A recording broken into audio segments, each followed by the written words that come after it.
saya nggak meninggalkan kamu gitu. Itu tentang Muhammad yang mau bunuh diri. Enggak apa namanya Muhammad mau bunuh diri, Bang? Belum tahu Muhammad mau bunuh diri?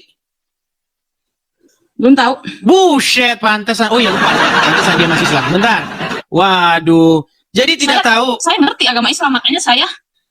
Loh, kalau Anda tahu bagaimana Anda tidak tahu Muhammad pernah ingin bunuh diri? Nih, ini lanjutin yang kemarin ya teman-teman ya. Nih, saya balik nih. Ini banyak umat muslim tidak tahu ajaran agama Islam. Saya searching. Oke nih, perhatikan ini ya. Ini hadis tentang Muhammad ingin bunuh diri. Nih ya. Nih. Ulama tentang hadis bahwa Rasulullah pernah ingin bunuh diri nih. Ini hadisnya. Ya. Ini ada pertanyaan. Hadis Bukhari nomor berapa dulu? Baik. Misalnya hadisnya kita lihat, baik. Di dalam kitab Sahih Bukhari nomor 6581. Kalau nomor hadis itu beda-beda, Mbak. Dar hadis Bukhari 6. Iya, nomor hadis itu beda-beda, tergantung cetakan mana. Nah, tapi di sini nomornya itu 6581. Nih, dibacakan ya. Az-Zuhri berkata, Urwah memberitahuku dari Aisyah. Semoga Allah meridhoinya. Yang berkata bahwa wahyu terhenti untuk beberapa waktu. Hingga Nabi SAW bersedih. Menurut kabar yang sampai kepada kami, sampai pada titik kesedihan yang membuat beliau berkali-kali pergi karena ingin bunuh diri dengan cara melompat dari puncak gunung. Shalom saudaraku yang dikasihi oleh Tuhan, salam sejahtera buat kita semua. Kembali lagi bersama saya dalam channel ini, dan saya ucapkan banyak terima kasih atas dukungan Bapak Ibu Saudara sekalian melalui like, komen, dan subscribe pada channel ini. Dan kiranya Tuhan Yesus memberkati Bapak Ibu sekalian. Ya baik Bapak Ibu Saudara, seperti yang kita sudah saksikan di awal cuplikan video ini, merupakan hasil diskusi Edis TV dengan seorang muslimah, di mana muslimah ini menolak tentang data-data atau hadis-hadis maupun juga ayat-ayat kitab suci atau Al-Quran yang ditunjukkan Edis TV. Justru dia menuduh Edis TV bahwa itu adalah suatu hal yang dibuat-buat oleh Edis TV. Nah, ternyata Bapak Ibu Saudara, mereka sendiri tidak paham tentang kitab sucinya mereka sendiri, ya. Tetapi di sisi lain mereka seakan-akan mereka paling paham tentang kitab suci Kristen atau Alkitab. Nah, ketika ditanya balik, justru disitulah mereka mulai marah, mulai berakrobat, ya, karena tidak terima kitab sucinya dibongkar habis oleh Edis TV serta meluruskan apa yang selama ini keliru. Nah, berulang kali Edis TV mengatakan di video-videonya yang lain, sebenarnya Al-Quran itu tujuannya baik. Adanya Al-Quran itu sebenarnya menuntun orang untuk hidup mentaati, ya, isi Al-Quran. Namun pada prakteknya justru mereka menentang Al-Quran mereka sendiri. Nah, itulah yang sebenarnya Edis TV luruskan. Namun pada kenyataannya Bapak Ibu Saudara, ya seperti yang kita lihat dalam cuplikan video ini, di mana muslimah ini justru menolak ya hadis ataupun ayat-ayat kitab sucinya sendiri. Nah, sebenarnya teman-teman dan Bapak Ibu sekalian, kalau mereka sungguh-sungguh belajar memperdalam kitab sucinya mereka sendiri, pasti mereka akan sadar bahwa apa yang ada dalam kitab sucinya mereka menuntun mereka untuk mengenal Yesus sebagai Tuhan dan Juru Selamat pribadi. Ya, karena itu Bapak Ibu Saudara, saya mengajak kita semua untuk menyaksikan dulu cuplikan di dalam video ini dan bagaimana hasil diskusi mereka, yang kemudian nanti di akhir video Bapak Ibu boleh berikan tanggapan atau komentar, ya. Mari kita saksikan dulu cuplikan berikut ini.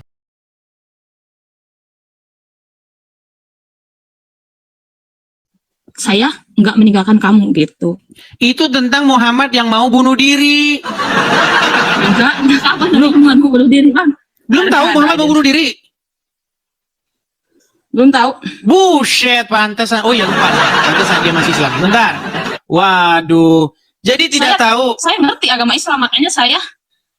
Loh, kalau Anda tahu bagaimana Anda tidak tahu Muhammad pernah ingin bunuh diri? Nih, ini lanjutin yang kemarin ya teman-teman ya. Nih, saya balik nih. Ini banyak umat muslim tidak tahu ajaran agama Islam. Saya searching. Oke nih, perhatikan ini ya. Ini hadis tentang Muhammad ingin bunuh diri. Nih ya. Nih, ulama tentang hadis bahwa Rasulullah pernah ingin bunuh diri nih. Ini hadisnya. Ya, ini ada pertanyaan. Hadis Bukhari nomor berapa dulu? Baik.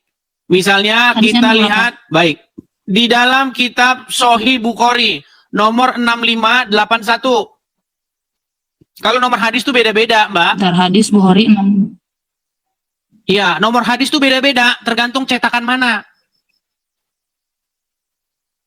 Nah, tapi di sini nomornya itu 6581. Nih, dibacakan ya. Az-Zuhri berkata, Urwah memberitahuku dari Aisyah. Semoga Allah meridhoinya. Yang berkata bahwa wahyu terhenti untuk beberapa waktu. Hingga Nabi SAW bersedih. Menurut kabar yang sampai kepada kami, sampai pada titik kesedihan yang membuat beliau berkali-kali pergi karena ingin bunuh diri dengan cara melompat dari puncak gunung. Muhammad tuh sempat mau bunuh diri. Aduh, nggak percaya. Karena apa? Selidik punya selidik, telusur punya telusur. Sebenarnya karena Warokah meninggal. Ketika Warokah bin Naufal meninggal, wahyu tidak datang-datang. Tidak berhenti wahyu itu tidak turun.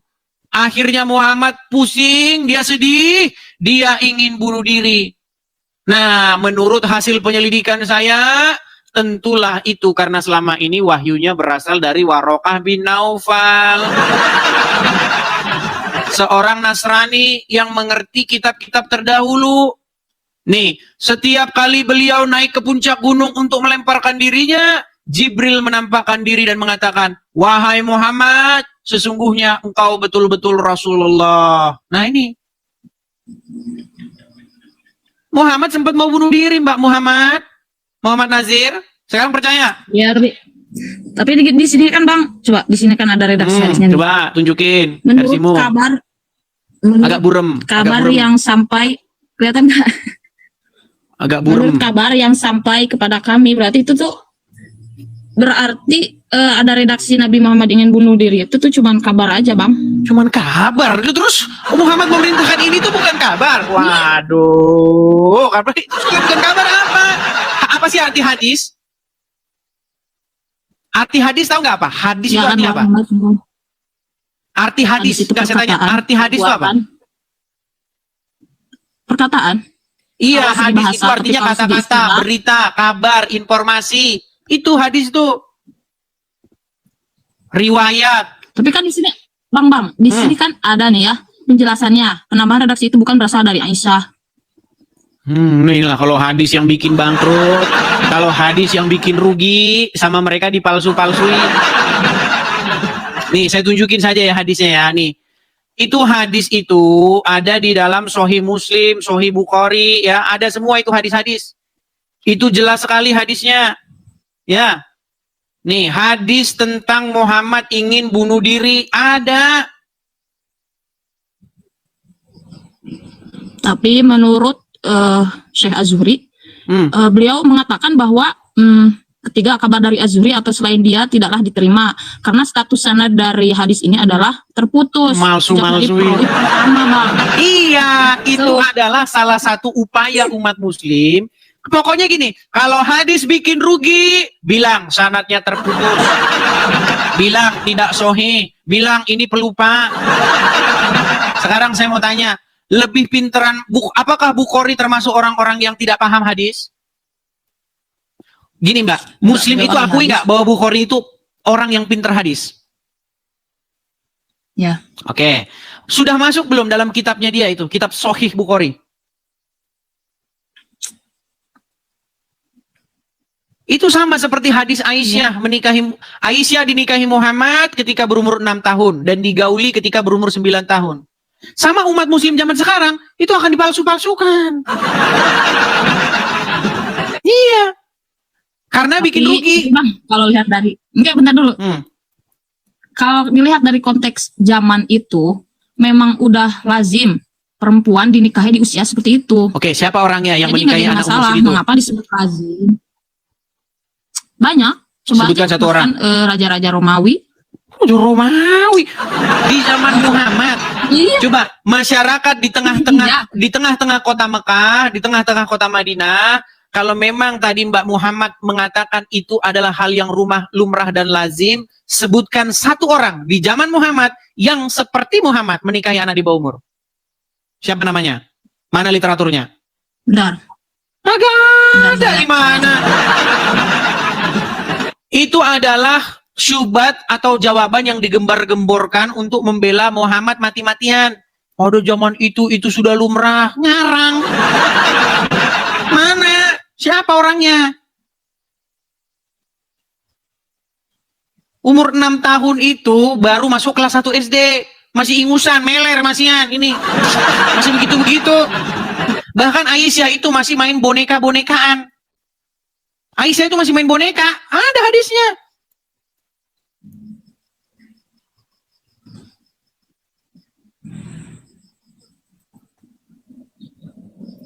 Dor. Iya, tapi saya pernah membaca informasi bahwa menikahi anak di bawah umur itu dibolehkan pada masa itu 9 tahun, tapi kan tetap aja dinikahi 6 tahun, tapi kan nggak langsung bersama gitu. Iya, digauli pada Iya, waktu pada usia berumur 9 9 tahun. Ah, Kan apakah enggak, 9 tahun? digauli pada usia 12 tahun. 12 tahun, 9 tahun. Tapi ada ini hadis dari Coba Hisham mana bin hadisnya? Urwah. Kalau ada hadisnya yang mengatakan Aisyah digauli umur 12 tahun, saya lompat dari Monas. Mana hadisnya? Tunjukin. Tidak ada hadis yang bilang begitu, Mbak. Aduh, janganlah menebar kebohongan. Walaupun di dalam ajaran agama Islam itu boleh berdusta dalam 3 hal, tolong jangan dipraktekin di sini. Ya tapi kan Bang, walaupun boleh dibolehin berbohong, tapi itu loh bisa. Kan Sekarang ada 3, saya tahu. Oke, apakah Sebagai Muhammad orang- menurut begini, Mbak? Menurut orang Islam, Muhammad itu gelarnya Al-Amin, bener nggak? Betul. Apa itu Al-Amin? Orang yang dapat dipercaya. Jujur, betul? Oke, apa itu bohong? Bohong itu berkata tidak sesuai dengan faktanya. Bagaimana mungkin Muhammad bergelar Al-Amin, terpercaya, di detik yang sama dia ngajarin bohong? Tapi kan coba kalau dilihat dari penjelasannya, bohong di sana pertama untuk mendamaikan orang yang bermusuhan. Masa sih? Oke, contoh, orang saya yang kasih contoh. bermusuhan itu Sebentar, kan sebentar, udah- saya kasih contoh. Orang yang udah bermusuhan. Contoh, ada mazhab, taruhlah mazhab Hanafi dengan mazhab Hambali. Mereka kan beda. Iya. Nah, contohnya Beda. masalah kunut dan tidak kunut. Menurut mazhab yang kunut, wajib kunut. Sholat subuh wajib kunut. Menurut mazhab B, tidak wajib kunut. Tidak kunut. Yang satu Ya. bilang kunut. Berarti untuk mendamaikan dua pihak yang bertikai ini, apa yang harus dilakukan umat muslim? Ini nggak bertikai, itu cuma beda pendapat. Maksudnya Bermusuhan dan berbeda beda pendapat itu beda bertikai dong, juga. Bang.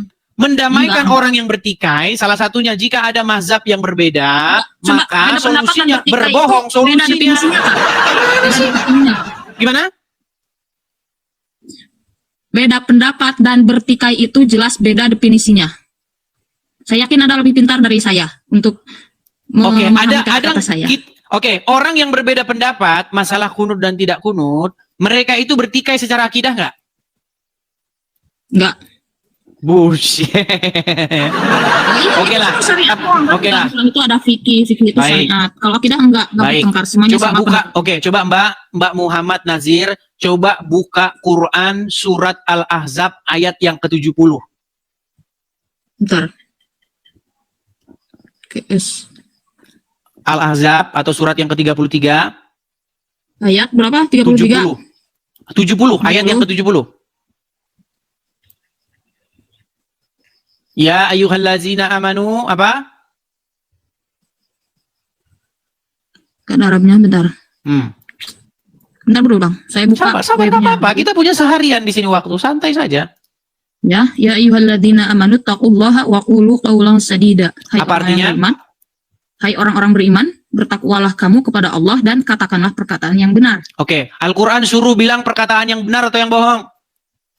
Yang benar lah. Yang benar. Apakah bohong itu mengatakan yang benar? Jelas bukan? Iya. Menurut Al-Quran dikatakan, katakanlah perkataan yang benar. Menurut Muhammad boleh bohong dalam dan kalian lebih mendengar, kalian lebih taat kepada Muhammad yang dikarang oleh Sahih Bukhari, Sahih Muslim. Kalian lebih percaya kepada sosok Muhammad yang digambarkan, yang dilukiskan oleh para pengarang hadis. Akhirnya apa? Enggak, Bang. Akhirnya Oke, kalian Abang lebih patuh, bicara dulu, tapi lebih kasih taat saya kepada bagian untuk Muhammad. bicara nanti. Gimana? Ya silakan Abang bicara dulu, terus nanti kasih saya waktu untuk menjelaskan. Baik. Menurut surat At-Taubah ayat yang ke-31, coba dicek, sambil dicek At-Taubah ayat 31, disebutkan bahwa mereka menjadikan alim ulamanya dan rahib-rahibnya sebagai Tuhan selain Allah. Jadi ada satu kaum yang menuhankan alim ulamanya. Mereka mempertuhan rahib-rahibnya. Nah, Dan kata mempertuhankan masih putra Maryam. Itu ke sana. Soalnya ada harap bukan seperti itu ayatnya. Ahbaruhu Padahal- qalbanahu wal masih habna Maryam. Itu Iya. ada orang-orang yang menuhankan rahib-rahibnya selain daripada Allah dan menuhankan masih Bukan putra dan Maryam. menuhankan. Masih putra Maryam. Ini salah ini. Coba. Mereka menjadikan alim ulamanya sebagai Tuhan di samping Allah dan Al-Masih. Enggak, bukan. Al-Masih itu adalah persatuan Coba dari dibaca ahbaruhu Arabnya, dibaca wal Arabnya, coba. banahu. Coba dibaca Arabnya. Ittakhadhu, mereka menjadikan ahbaruhum kepada rahib-rahibnya, Hmm. waruhbanahu Dan dan rahib-rahibnya, kepada dan rahib-rahibnya arbaban Tuhan, menjadi rob atau pengurus, menjadi untuk Tuhan, Tuhan, Hmm. itu jamak. Mi'adunillahi, selain daripada Allah. Allah wal. Nah, karena tapi abang Itu harus nyambung, menggunakan sebentar. hukum Itu saya. nyambung. Mereka Selain menjadikan daripada Allah alim dan- ulamanya sebagai Tuhan selain Allah dan Al-Masih. Betul? Bukan. Loh, Mereka aku tidak menjadikan- percaya dengan ayatnya. Bunyi ayatnya begitu nggak? Tapi kan wal masihah di sini berbaris fatah. Sedangkan Bukan, laqad ahbaruhum Allah banahu wal masih itu nyambung nggak? Sebentar, Allah wal masih itu nyambung nggak? Enggak, bukan maksudnya seperti itu. Karena dalam ilmu nahwu itu seperti itu, Bang. Oke, Jadi baik. misalkan Tapi kita nggak usah bahas itu patah-patah dulu. Berarti Oke, tapi kita jangan bahas itu dulu. Jangan bahas itu dulu. ya. Jadi ada orang yang mempertuhan alim ulamanya, betul? Tapi di sini terjemahannya mereka menjadikan para rabi Yahudi dan para rahib Nasrani selain Tuhan sebagai Tuhan selain Allah. Oke, artinya ada orang yang menjadikan rabi-rabinya, ada orang yang menjadikan rahib-rahibnya Tuhan di samping Allah, betul? Sebagai Tuhan selain Allah. Dan Serta Al-Masih, betul? di sini, Sebentar, serta Nasrani pelan-pelan, Mbak Muhammad, mempertuhankan- kalem, tenang. Artinya Ya, ya. ada orang yang mempertuhankan alim ulama atau rahib-rahib, betul? Ya, Kenapa mereka disebut mempertuhan ulama-ulama tersebut menurut Muhammad? bentar dulu. Nih, saya jelaskan. Ini kata Muhammad nih. Ya, biar kita bantu karena penjelasan Muhammad itu lebih sahih daripada penjelasan muslim manapun, oke?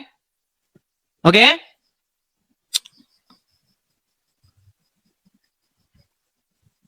Nih, sebentar.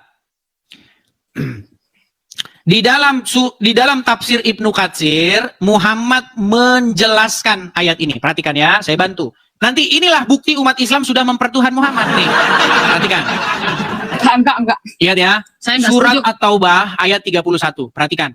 Orang-orang Yahudi berkata, Uzair putra Allah. Dan orang-orang Nasrani berkata, Al-Masih putra Allah. Demikian itulah ucapan mereka dengan mulut mereka. Mereka meniru perkataan orang-orang kafir yang terdahulu. Dilaknati Allah lah mereka. Bagaimana mereka sampai berpaling. Mereka menjadikan orang-orang alimnya dan rahib-rahib mereka sebagai Tuhan selain Allah. Dan juga mempertuhankan Al-Masih dan seterusnya. Nih ya.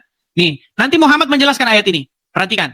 Adalah seseorang yang bernama Adi ibn Hatim. Perhatikan ya. Nih. Webnya apa, Bang? Webnya apa sih?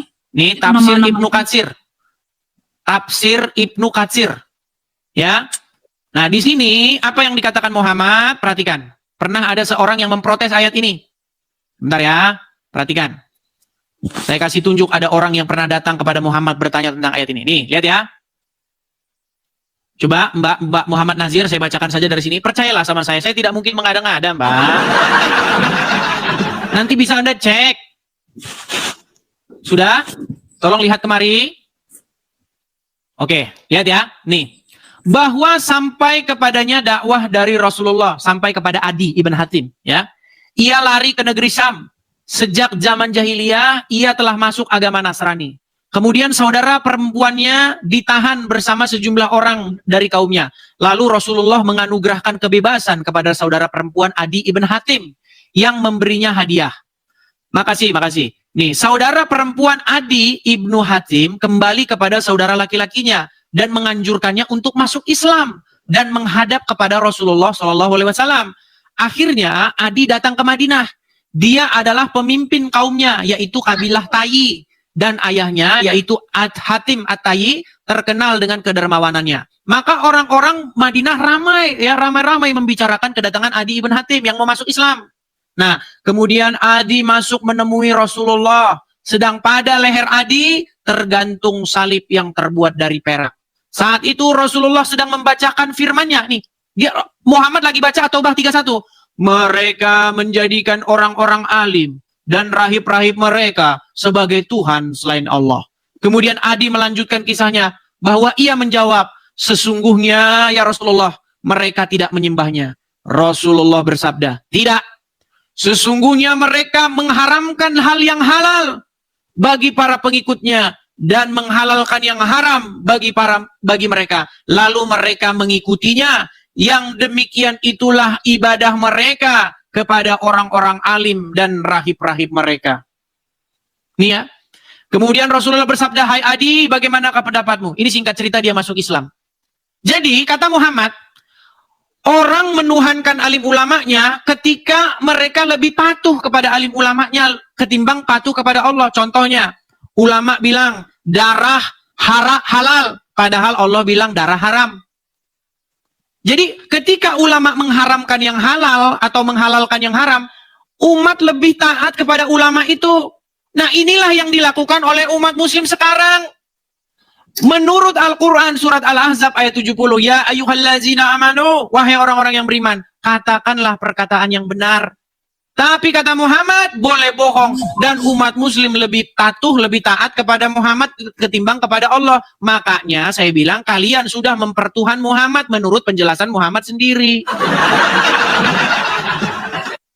Loh, Muhammad bilang, kalau ada seseorang yang mengharamkan yang halal atau menghalalkan yang haram, kalian lebih ikuti itu ketimbang ikuti Allah. Itulah penyembahan kalian. Itulah ibadah kalian kepada mereka. Ini umat muslim lakukan kepada Muhammad. Di dalam Al-Quran, darah itu haram. Coba saya tanya, menurut Al-Quran darah haram nggak? Haram. Oke, tapi mengikut Muhammad minum darah Muhammad nggak? Ada kisahnya salah satu sahabat Nabi yang minum darah Nabi. Nah, jadi di situ Muhammad menghalalkan yang haram nggak? Kan beliau itu Nabi, Bang. Jadi wajar lah kalau darahnya beda dari biasa. Berat ini. Di situ jelas Muhammad menghalalkan yang haram dan umat muslim lebih patuh kepada Muhammad ketimbang patuh kepada Allah. Makanya kalian lebih mempertuhan Muhammad. Enggak. Jadi begini Bang, kan fungsi hadis itu untuk menjelaskan. Fungsi hadis itu untuk menjelaskan atau memperkuat. Jadi pada saat di surat Al-Ahzab ayat 71 tadi memang Allah melarang untuk bohong gitu kan, harus berkata benar. Nah, maka ada taksis dalam hadis itu, ada kekhususan. Tapi dalam hal ini dibolehkan. Secara garis besar berbohong itu jangan. Tapi ditaksis lagi dengan hadis Nabi Muhammad bahwa oke lah boleh bohong dalam 3 hal. Berarti dan 3 hal itu menurut saya logis. Oke, diharamkan nggak berbohong oleh Allah? Diharamkan. Diharamkan sama Dan Muhammad dihalalkan nggak? Dalam hadis-hadis yang lain mengharamkan juga Bang. Banyak hadis yang mengharamkan bahwa. Iya, bahkan di dalam hadis yang jadi lain. Hanya satu hadis doang yang dibawa Iya, Bang. makanya saya bilang Mbak. Gini, makanya saya bilang begini. Apa kan jangan bohong gitu kan. Di dalam hadis itu dikatakan, orang menurut Al-Quran, orang yang berbohong itu tanda-tanda orang yang tidak beriman, betul nggak? Coba di ayat berapa Bang? Waduh, ini saya tunjukkan lagi nih, waduh. Menurut Al-Quran, bohong itu tanda orang tidak beriman. Perhatikan, nih ya. Bohong tanda orang tidak beriman. Tidak beriman. Al-Quran, waduh, berat ini. Menurut Al-Quran, nih. Surat, saya kasih contoh ya. Nih, saya kasih contoh. Surat apa? Baik. Kita kasih contoh di dalam Quran surat, sebentar, pelan-pelan ya. Nih, surat Al-Baqarah ayat yang ke-10. Nih. Al-Baqarah ayat 10. Sebentar. Quran surat Ghafir ayat 28. Nih. Banyak ini surat-suratnya ya, tentang orang yang berbohong. Bener, nih, saya kasih contoh-contohnya nih ya. Nih. Perhatikan. Siapa, nih surat Ali Imran ayat 61. Siapa yang membantahmu dalam hal ini setelah engkau memperoleh itu, katakanlah ya. Sebentar, ini banyak terkali ayatnya nih. Berapa sih Bang yang jelas sih? Baik, kita ambil satu contoh saja surat ya. Nih, surat berbohong itu tanda orang tidak beriman. Aduh. Masalahnya kita belum punya galeri yang penuh teman-teman ya.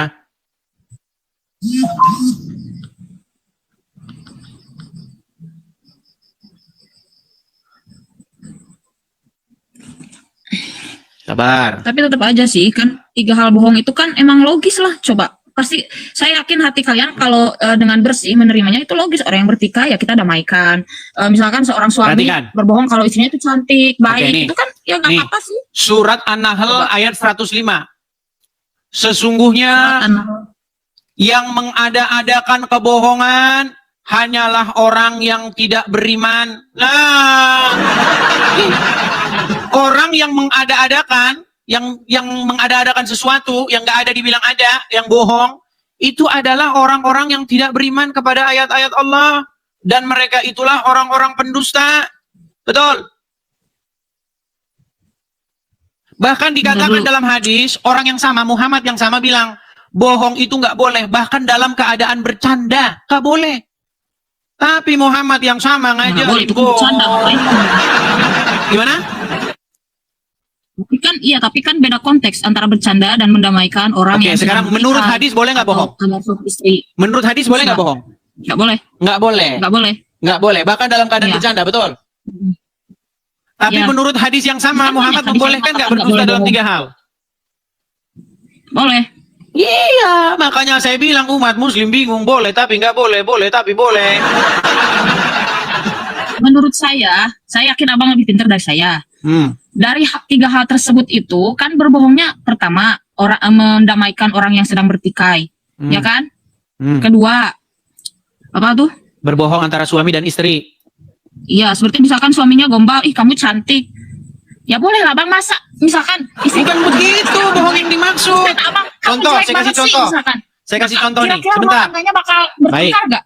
Gini. Nah, kan? Contoh, suamimu pergi ke puncak Bogor. Sudah? Ya. Sudah? Sampai sana dia melihat wanita cantik. Lalu dia nikahkan. Saya nikahkan kamu dengan mahar 5 juta untuk 5 hari dibayar tunai. Sah, sah. Boleh nggak suami bohong? Bahwasanya suami di sana tidak menikah lagi? Boleh nggak? Kalau dalam konteks itu tidak boleh. Nah. Tapi kan ini konteksnya untuk Loh, pasangan dalam Boleh. konteks memuji, Supaya Bang. apa? Supaya Ya kan, kamu nanti saya daripada cantik, nanti baik, istri. soleha itu nggak apa-apa. Agar Boleh. rumah tangganya terjadi Daripada sakinah, istrinya mawaddah, nanti warahmah, Bang. marah-marah, tidak Gitu. mendapatkan ridho dari istri pertama, bilang saja tidak menikah di sana, padahal dia menikah untuk 5 hari lamanya. Betul? Nggak. Kalau Nah, contohnya seperti itu oke, nggak serius. termasuk Ini. dibolehkan. Oke, baik. Menurut ajaran agama Islam saya tanya, boleh cerai nggak? Boleh. Boleh. Boleh nggak nikah, dinikahi 5 hari lalu diceraikan? Boleh nggak? Nggak boleh. Itu Wah, kok nggak boleh dari mana? Boleh, ada ayatnya. Mau saya tunjuk ayatnya? Pernah dengar nikah mut'ah? Pernah dengar nikah Boleh. mut'ah? Tahu nikah mut'ah nggak? Nggak dengar. Apa itu nikah mut'ah? Apa itu nikah mut'ah? Nikah untuk dengan perjanjian untuk sementara waktu. Iya. Kalau waktunya udah Saya habis, nikahkan nah, kamu, itu. kemudian nanti 1 minggu lagi kita cerai. Tahu nggak nikah mut'ah? Makanya banyak saudagar-saudagar dari Arab, saudagar-saudagar Yaman datang ke puncak Bogor. Mereka nikah siri di sana. Namanya kawin kontrak. Sudah ada filmnya. Sudah pernah nonton film kawin kontrak? Sudah pernah nonton? Ya, tapi kan itu Itu untuk masuk agamanya, bioskop. hukumnya. Gimana sih? Aduh. Itu terinspirasi Itu dari bukan Al-Quran. Saya nggak ada urusan. Loh, Tapi- sekarang saya tanya, tapi mereka Islam Wah, ini berat ini, mengharamkan teman-teman. nikah mut'ah, Bang. Loh, Tetap kalau hukum di Islam pun nikah mut'ah itu haram. Kalau nikah ada orang mut'ah haram. melakukan, Siapa yang mengharamkan? Siapa yang mengharamkan nikah mut'ah? Siapa yang mengharamkan? hadis Nabi. Dan saya Iya, yang mengharamkan nikah bukan sampai Muhammad. kiamat. Sebentar. Muhammad Nazir, Mbak. Yang mengharamkan Ya. nikah mut'ah itu bukan Muhammad. Yang mengharamkan nikah mut'ah itu adalah Umar bin Khattab. Bukan Muhammad. Muhammad tidak pernah mengharamkan. Nih, saya tunjuk hadisnya. Memang Ada. mereka ini tidak tahu ya. Nih, Tahu saya, Bang. hadis tentang pengharaman nikah mut'ah. Sebentar. Aduh, banyak ini mereka tidak tahu ya. Itu yang Ada hadis mengharamkan. meriwayatkan bahwa Rasulullah mengharamkan nikah mut'ah. Enggak ada, bukan Muhammad yang mengharamkan nikah mut'ah. Yang mengharamkan itu adalah Umar bin Khattab. Nih ya. Enggak, ada hadis Muslim. Baik, baik ya. Kita tunjukkan teman-teman ya. Bagaimana Umar bin Khattab itu mengharamkan nikah mut'ah. Nih ya. Perhatikan, saya akan tunjukkan. Ini kita pakai literasi-literasi muslim ya teman-teman ya. Nih. Perhatikan ya, mengenai hukum kawin kontrak atau nikah sementara. Jadi kalau bapak-bapak muslim, ya kalian berangkat sono ke Bogor, Puncak, ya bawa duit 10 juta, menikah di sana seminggu. Ya, perhatikan ya, saya tunjukkan dalil-dalilnya.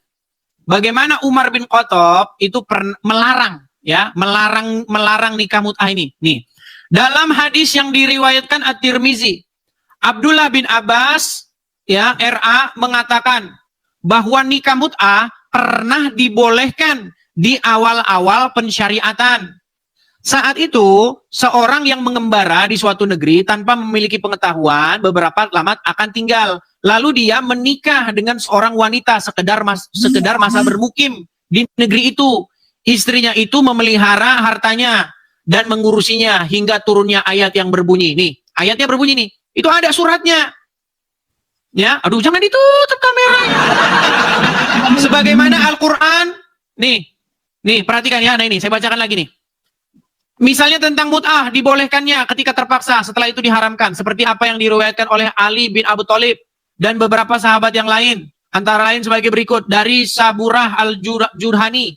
Sesungguhnya ia pernah berperang bersama Nabi dalam peperangan Fathul Makkah. Kemudian Nabi memberikan izin kepada mereka untuk kawin mut'ah.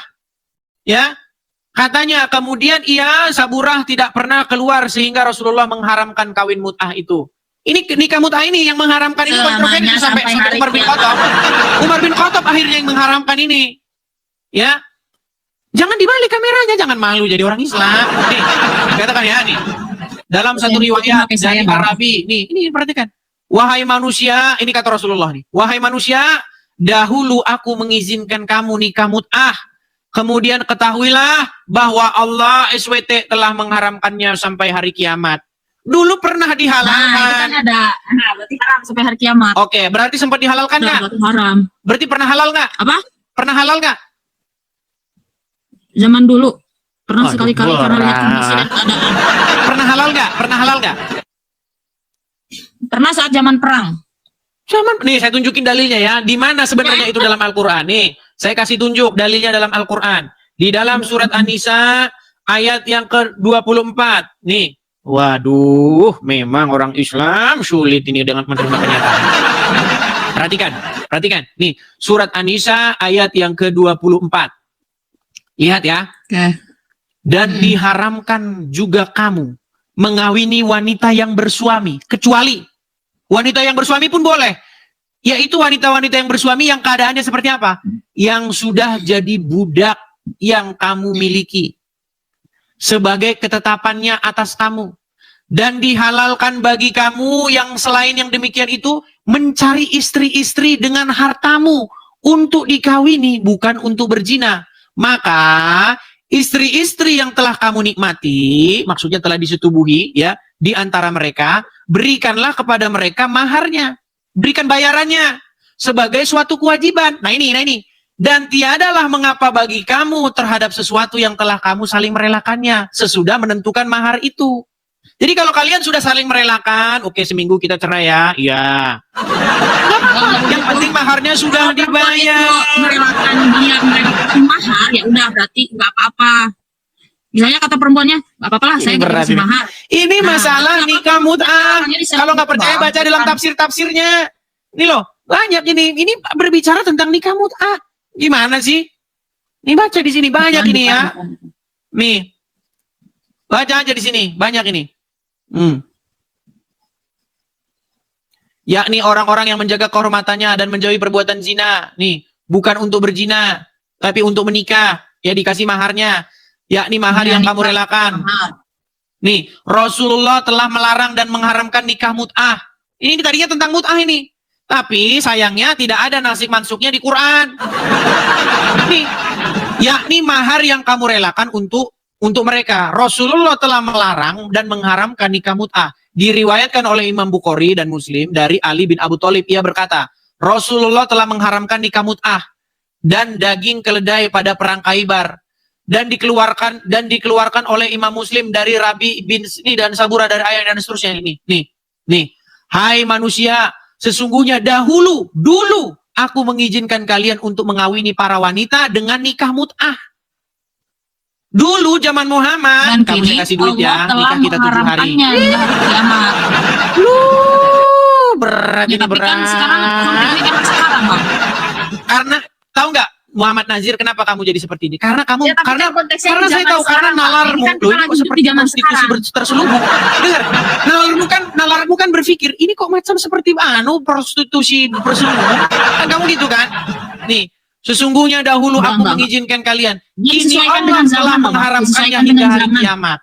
Maka barang siapa yang melakukan hal itu, maka hendaklah ia meninggalkannya dan janganlah Hendaklah ia kalian mengambil meninggalkan, apa yang kalian telah berikan kepada istri-istri dengan kalian mut'ah. Nih ya, maksudnya begini loh, ini nikah mut'ah ini itu dilarang di hadis, nggak ada di Quran. Ini ayat ini masih berlaku, Fungsinya tapi hadis biasa itu umat muslim kan menjelaskan ngarang ayat hadis, Al-Quran, dibikin jadi hadis nggak haram. masalah. Jadi nggak masalah. Fungsinya hadis itu menjelaskan ayat Al-Quran, jadi nggak masalah. Dengar, Walaupun nggak ada di Quran juga. dengar. Sekarang saya tanya, apakah ada pembatalan ayat nikah mut'ah itu di Quran? Tidak ada nasi dan Tidak masuknya. ada. Tapi Tidak kalau ada hadis nasib mansuknya di Quran. Makanya umat muslim harus ngarang hadis bahwa itu diharamkan oleh Muhammad di hadis.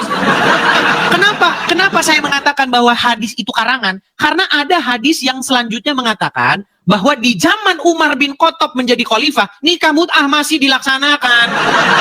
Lalu Umar bin Khattab lah yang menghapuskan nikah mut'ah itu. Kalau memang Ya, di berarti zaman itu emang Muhammad sudah orang yang melaksanakan nikah mut'ah itu ya nggak nurut, Bang. Salah dari hadisnya. Bener kan? Kalau Nabi Muhammad udah ngelarang, tapi pada saat di zaman Umar bin Khattab ada yang masih melakukan. Berarti emang orang-orang tersebut yang emang melanggar dari hadis Baik. Nabi tersebut, larangan hadis Saya jawab. Nabi. Saya jawab. Sekarang Muhammad Nazir, kalau ada wahyu tentang pelarangan nikah mut'ah, maka wahyu itu harus masuk ke dalam Al-Quran, betul? Ulang delay. Kalau Muhammad dapat wahyu, seharusnya wahyu masuk ke mana? Ke Quran atau tidak? Ada yang masuk ke hadis qudsi dan ada yang masuk ke Quran. Oke, tunjukkan di hadis qudsi atau hadis di Quran bahwasanya nikah mut'ah sudah dilarang. Bentar, saya searching dulu. Google lagi, Abang Google juga searching dari lagi. Google kan? Abang juga Google lagi. Loh, Nggak saya apa-apa. Google supaya cari Kita. data doang. Cari biar bisa saya tampilkan di layar. Kalau sebelumnya saya sudah tahu. Oke, saya Ayo. jawabannya ya. Tidak ada hadis qudsi yang secara langsung melarang nikah mut'ah, akan tetapi nikah mut'ah dilarang berdasarkan hadis sahih yang diriwayatkan oleh para sahabat Di dan Quran ada ulama. tidak?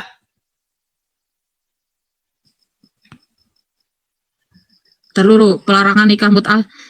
Ya nggak apa-apa sih Bang, nggak ada. di hadis Nggak ada, qudsi, sampai nggak kiamat di- dicari, nggak ada di Quran.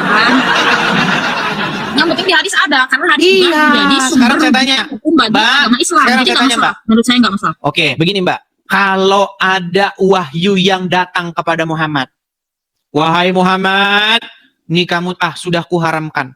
Maka wahyu itu harusnya masuk ke dalam Quran. Setuju?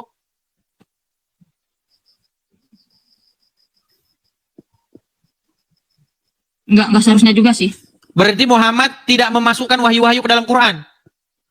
Berarti kalau Muhammad dapat wahyu tidak ditulis oleh para sahabat. Berat ini teman-teman. Sekarang saya tanya, jika Muhammad mendapat wahyu, maka wahyu itu menurut sejarah orang Islam dimasukkan Quran nggak? Dimasukkan Quran. Iya, tapi kenapa wahyu pengharaman nikah mut'ah tidak masuk Quran? Karena memang nggak ada. Yang ngarang itu para pengarang hadis. Gimana?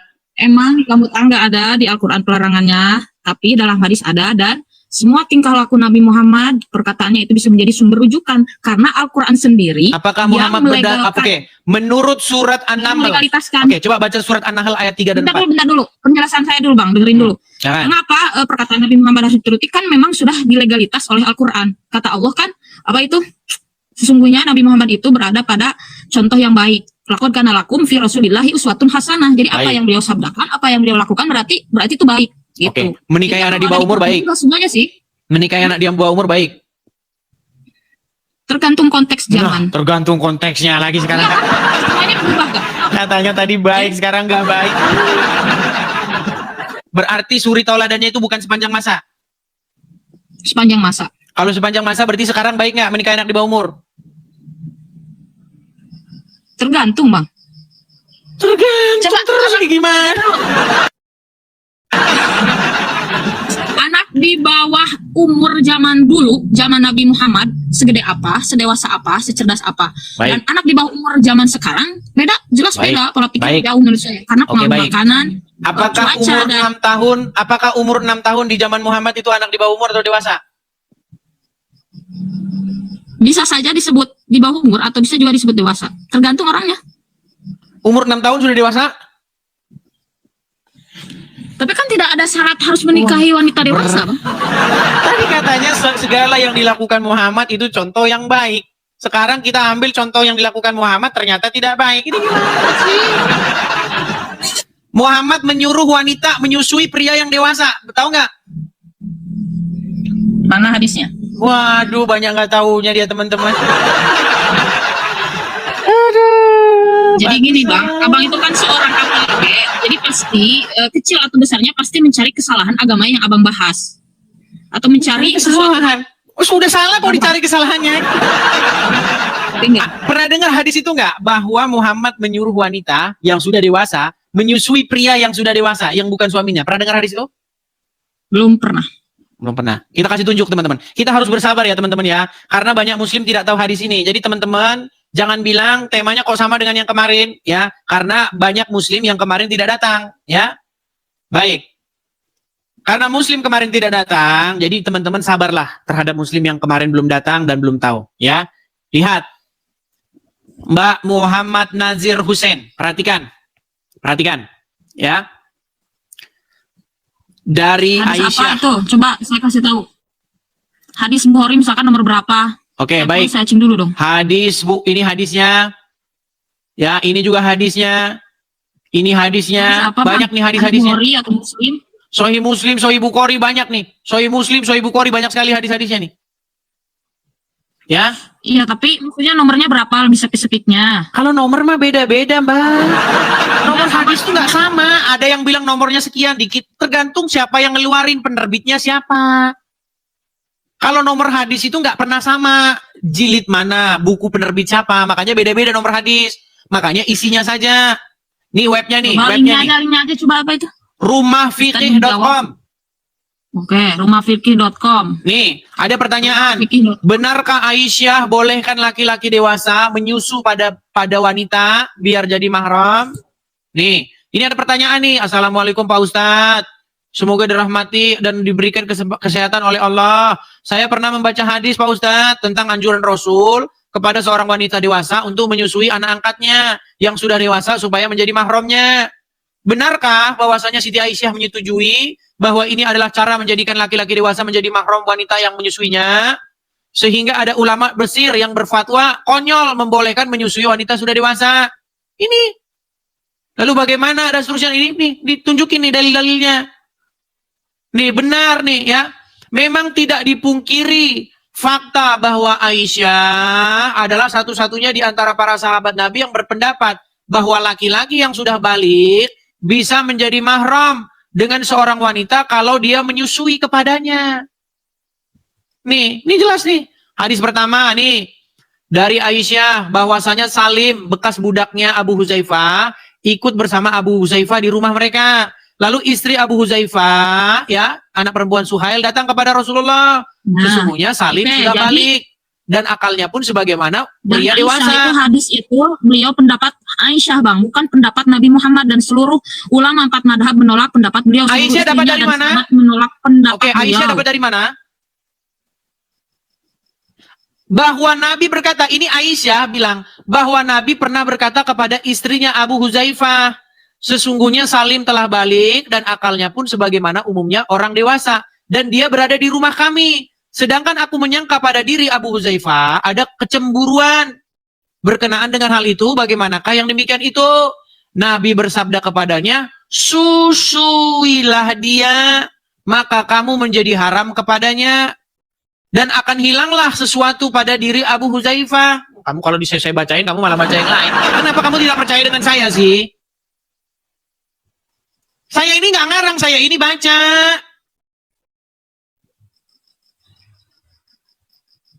Nih, lalu Sahlah pulang, kemudian dia berkata, sungguh aku telah menyusuinya. Setelah disusui apa? Maka hilanglah sesuatu pada wajah suaminya. Hilang rasa cemburu setelah dinenenin. Bagaimana? Yang kayak begini yang kata kalian Nabi? Berat, saudara-saudara. Ayo.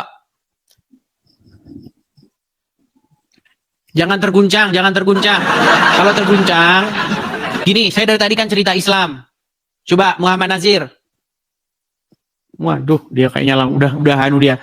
Langsung aduh. Muhammad Nazir, dengar saya sekarang. Oke, Ya. saya mengadang-adang nggak itu? Saya mengadang-adang nggak? Saya mengadang-adang nggak? Tapi itu kan solusi dari Aisyah, Bang. Aisyah kemudian menjawab bahwa solusinya bisa saja laki-laki itu disusui agar bisa menjadi mahram, sehingga tidak lagi jadi masalah kalau ada kebutuhan. Oke, artinya begini, Bukan sebentar. hanya sekedar Begini, saran Muhammad Aisyah. Nazir, pelan-pelan ya. Misalnya kamu punya suamimu punya anak angkat. Taruhlah anak angkatnya umur 17 tahun. Dan kamu serumah dengan anak angkat dari suamimu. Biar suamimu tidak cemburu, kamu harus menyusui anak angkatmu itu. Betul? Tapi di sini yang diangkatnya dari sejak kecil. Iya, dan setelah dewasa, wajah suaminya itu cemburu. Dia ngadu sama Muhammad, ya Rasulullah, di rumah kami ini ada Salim. Udah besar dia. Nah, karena dia sering di rumah, suami saya itu cemburu. Lalu Muhammad memberi solusi, susuilah dia. Lalu bilang Sahlah, bagaimana saya susui dia? Dia sudah jenggotan, katanya. Muhammad tersenyum. Saya tahu dia sudah dewasa, susui dia. Nah, setelah disusui, konon kabarnya, kata Sahlah, wajah suaminya tidak cemburu lagi. Tapi di sini kebolehan dari Nabi itu hanya berlaku khusus buat Sahlah. Khusus, kalau udah begini, khusus. Kalau udah begini, Nah, ini yang khusus. kan dibaca sama abang di bawahnya. Abang ini. Baik. Nggak boleh gitu loh, maksudnya. Artinya Muhammad menyuruh wanita dewasa menyusui pria dewasa yang bukan suaminya, betul? Khusus untuk ini aja kasus. Khusus, Tidak ya bisa artinya benar. disamakan Artinya ada sama kejadiannya. orang. Artinya ada kejadiannya ya. Dan ini anak kasusnya juga hampir balik, jadi belum terlalu dewasa lah. Sudah balik, hampir balik, sudah balik. Waduh, berat ini, berat. Saya balikin. Nih, Apa ini? nih, Nah, saya kasih tunjuk. yang sudah hampir balik. Baik. Saya Hampir tampilkan balik, ya. berarti Saya belum tampilkan. nyampe 17 tahun konteksnya. Berarti Oke, hampir baik. balik Nggak masalah, kelas nggak masalah. Saya tampilkan belum 15 hadis-hadis yang tahun. lain. Itu dikatakan sudah berjanggut. Ya. Sesungguhnya Salim telah balik. Nih. Nabi SAW berkata, sesungguhnya Salim telah balik. Dan akalnya pun sebagaimana pada umumnya orang dewasa. Dan dia berada di rumah kami. Jelas? Bahkan banyak riwayat-riwayat lain ini nih. Dari Zainab binti Ummu Salamah. Ia berkata, Ummu Salamah berkata kepada Aisyah, sesungguhnya ada seorang yang sudah balik. Nih, sudah balik. Oke, anggaplah Salim ini beda, namanya juga beda pendapat, Bang. Iya, makanya Anggaplah saya Salim bilang, ini udah itulah kali. balik. Nah, kalau ada beda pendapat, nih saya kasih solusinya. Kalau Nggak ada ada orang yang cerita berbeda orang sudah pendapat, maka berbohonglah. Supaya tidak Bukan bertikai untuk mendamaikan orang yang berselisih, boleh Coba, bohong menurut hadis. Makanya tanpa Saya cuma kebohongan cari Islam definisi sudah tinggal bertikai dan nama. beda pendapat ya. Gimana? Bertikai dan beda pendapat itu beda, Bang. Coba bertikai dan beda pendapat itu beda definisinya. Saya yakin. Oke lah, jangan ke situ lagi biar nggak muter-muter. Gini, saya cuma mau bilang begini. Ya. Coba Muhammad Nazir, gini. Tema kita kan dari awal ini loh. Ini biar kita kembali ke tema ya Oh, iya, teman-teman ya. iya. Supaya kita panjang lebar tapi kita nggak ada intinya. Gini, dengar. Al-Quran bilang sosok yang suci itu siapa? Isa apa Muhammad? Kalau ada Al-Quran yang bilang Nabi Isa itu suci, ayat berapa? Quran surat berapa? Coba buka surat Maryam ayat yang ke-19. QS Maryam. Ya, Quran yang ke-19 ayat yang ke-19. 19. Oke. 19. 19. Jibril berkata, sungguh aku ini hanya utusan Tuhan untuk menyampaikan anugerah kepadamu, seorang anak laki-laki yang suci. Oke, di dalam bahasa Arabnya disebutkan innama ana rasulu min rabbiki li ahaba laki gulaman zakian. Betul? Ya. Siapa di situ gulam yang zakian itu? Siapa di situ yang suci di situ? Ya, Nabi Isa alaihissalam. Isa. Menurut Al-Quran yang suci itu adalah Isa. Betul? Betul. Nah, sekarang adakah Muhammad disebutkan suci, orang yang suci? Ya, kalau nggak disebutin emang kenapa? Iya, artinya yang patut dicontoh, yang patut diteladani, yang diikuti siapa? Muhammad atau Isa? Dua-duanya harus diikuti. Bagaimana dua-duanya? Yang satu saja seperti tadi. Bang, begini, kan dalam agama Islam itu Nabi Isa juga sama seorang figur yang baik. Kenapa kamu hanya mengikuti Muhammad saja, tidak mengikuti Isa? Ya karena ajaran Nabi Isa itu enggak dianjurkan untuk diamalkan di sekitar umat Muhammad zaman sekarang. Berat ini. Inilah, saya sudah punya tema baru. Ini akan kita bahas besok. Ya, ini yang berjudul Islamic Dilemma. Ya, dilema di dalam Islam. Ya, ini tema kita besok teman-teman. Quran menyuruh Islam untuk mengimani Injil, tapi Islam tidak mengimani Injil. Nah ini dilema orang Islam abad tahun 2025.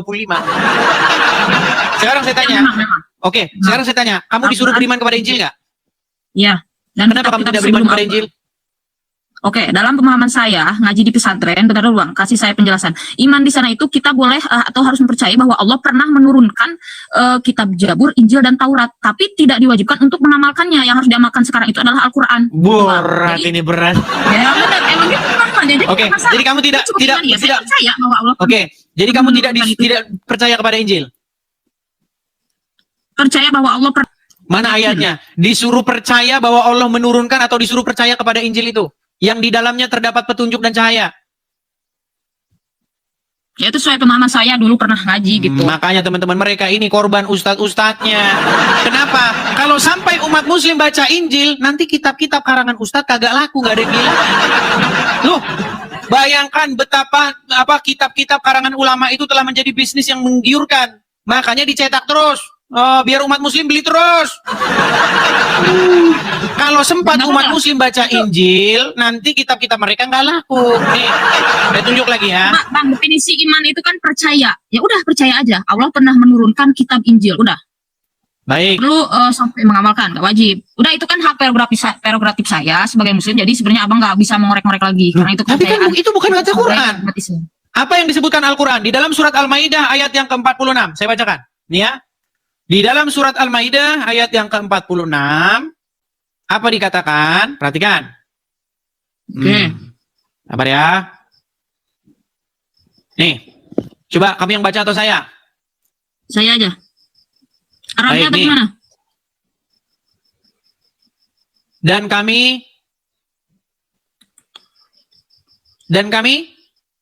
Dan kami teruskan jejak mereka dengan mengutus Isa putra Maryam, membenarkan kitab yang sebelumnya yaitu Taurat, dan kami menurunkan Injil kepadanya. Di dalamnya terdapat petunjuk dan cahaya.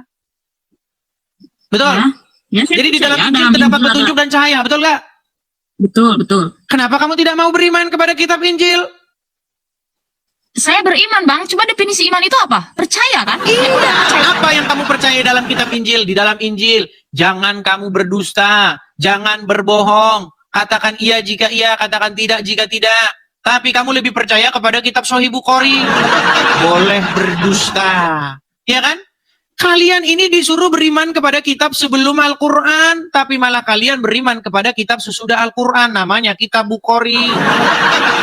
Yang di dalamnya terdapat, malah kalian lebih percaya kitab karangan orang. Loh, inilah Enggak, akibat. karena mereka itu ulama.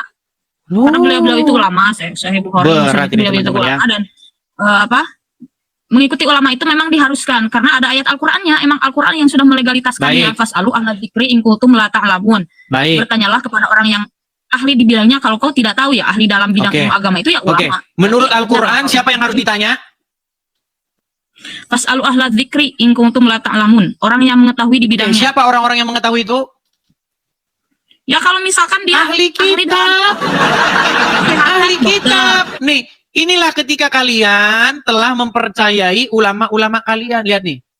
Tapi kata Rasulullah, kesibukan para lelaki nanti di dalam surga adalah, mau saya ceritakan ya, Pak? Mau terus? Kesibukan para lelaki yang masuk surga di surga adalah memecah perawan istri-istrinya. Perawan terus. Habis malam pertama, dapatkan perawan istri, selesai, dia perawan lagi. Itu. Serius, Pak. Bagusnya ibu-ibu gak ikut dengan pengajian ini. Ini khusus bapak-bapak. Kata Rasulullah, maaf ini hadis apa ya? Tolong baca nanti dalam kitab Tanasya ke surga oleh Syekh Ibnu Qayyim Al-Jauziyah. Oke. Judul asli. Tuh, kitabnya Tamasya ke surga. Inilah kitab sucinya orang Islam sekarang. Apa kitabnya? Tamasya ke surga. Siapa yang mengarangnya? Syekh Ibnu Qayyim Al-Jauziyah. Nih. Arwah ila bila dilafrah. Rasul berkata, Tuh. maaf. Tuh, judul kitabnya apa tadi? Habila bila bila arfah tadi, ya kan? Makanya saya bilang, Mbak, kalian ya, yang ada di rumah kalian itu adalah kitab tadi. Kitab fikih, kitab kuning, ya kan? Kitab ini. Kitab karangan-karangan ulama.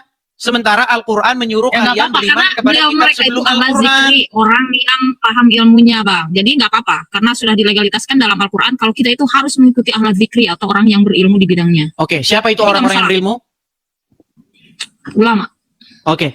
Menurut Al-Quran, kepada siapakah Muhammad harus bertanya? Nih, Muhammad itu disuruh bertanya kepada orang-orang yang terdahulu. Orang-orang yang membaca kitab yang terdahulu. Jika kamu ragu-ragu tentang apa yang kami wahyukan kepadamu, maka tanyakanlah kepada orang-orang yang membaca kitab sebelummu. Betul? Betul.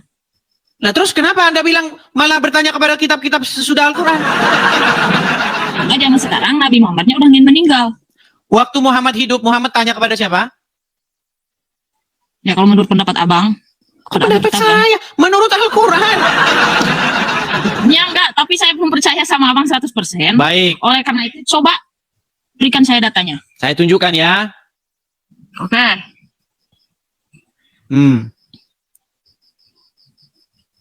Kita tunjukkan di dalam Quran surat sebentar. Aduh, surat berapa? Surat Yunus ayat yang keempat 94. Nih, Iya, 4. surat Yunus Apa? ayat 94. 94. Perhatikan. Oke. Jika engkau Muhammad berada dalam keraguan-raguan tentang apa yang kami turunkan kepada kamu, Muhammad suruh tanya siapa? Adakah suruh tanya Ibnu Katsir? Adakah Muhammad suruh tanya ulama? Adakah Muhammad suruh tanya kiai? Tanya siapa? Tanyakanlah kepada orang yang membaca kitab sebelummu. Siapa? Ahli kitab, pembaca Taurat dan pembaca Injil. Muhammad saja disuruh mengukurnya dari pembaca kitab Taurat maupun pembaca Injil. Sementara umat muslim sekarang malah tanya kepada Sahih Bukhari. Tapi orang yang tanyakanlah kepada orang yang membaca kitab sebelumnya, yakni ulama Yahudi dan Nasrani yang mempelajari Taurat dan Injil. Iya. Jadi tetap intinya mah nanyanya ke ulama-ulama juga, Bang. Ulama. Kalau konteksnya zaman dulu ulama Yahudi dan Nasrani, Loh. konteksnya yang Sekarang oke saya lah, tanya.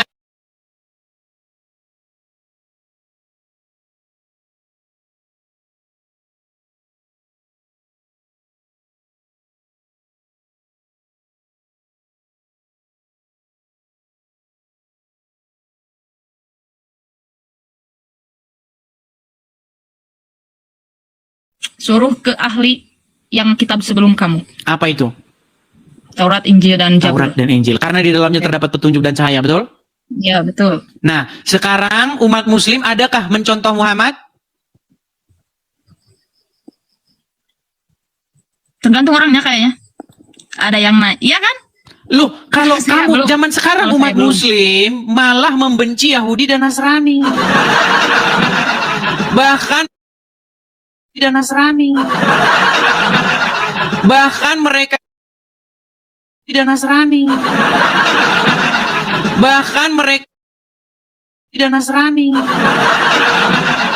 Bahkan mereka tidak Nasrani. Bahkan mereka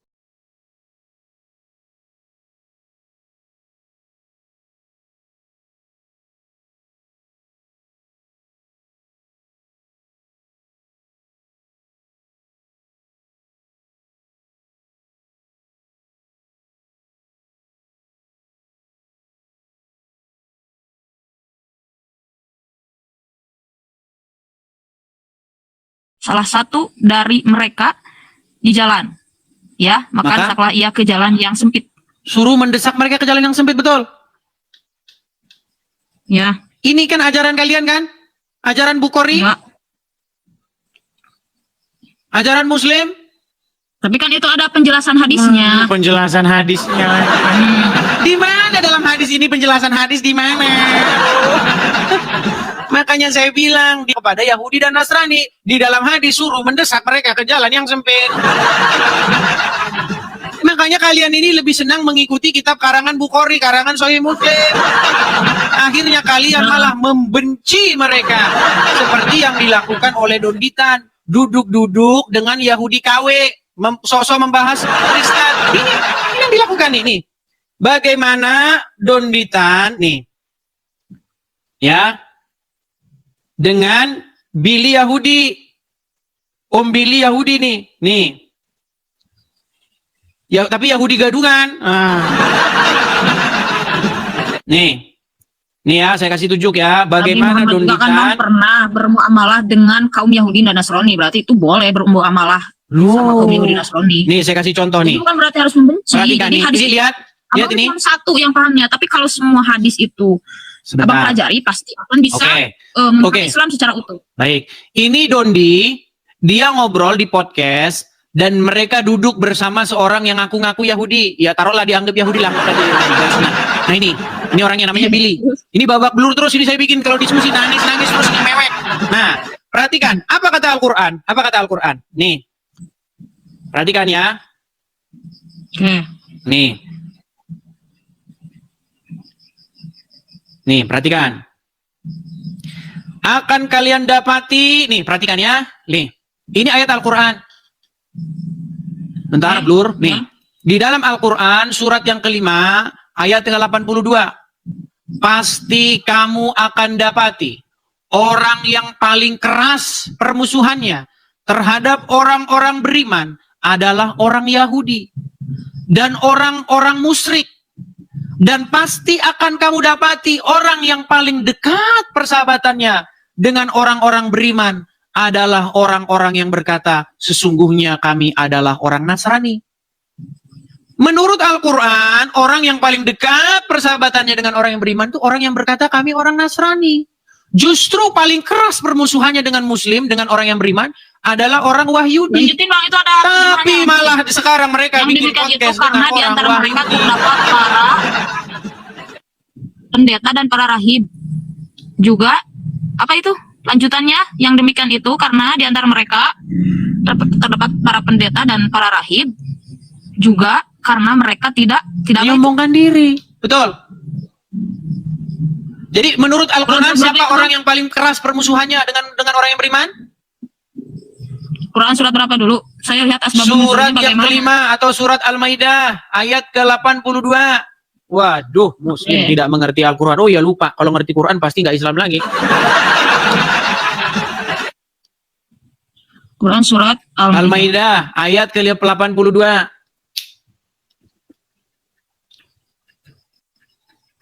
Saya justru ngerti Islam, jadi saya masih di agama Islam sampai saat ini. Ngerti Quran tapi berkali-kali ditunjukin ayatnya merasa asing. Ya, tapi kan ngerti itu bukan berarti hafal, Bang. Yang bilang hafal siapa? Bahkan kamunya merasa asing dengan ayat-ayat yang saya bacakan. Coba bacakan Bukan Al-Maidah. terjemahannya. Oke, Al-Maidah 82 coba baca. Apa di dalam Al-Maidah 82 itu? Bentar, Arabnya apa artinya tuh? Artinya, silakan. Sungguhnya kamu dapati orang yang paling keras permusuhannya terhadap orang beriman ialah orang Yahudi dan orang musyrik. Dan sungguhnya kamu dapati yang paling dekat persahabatannya dengan orang beriman ialah orang berkata.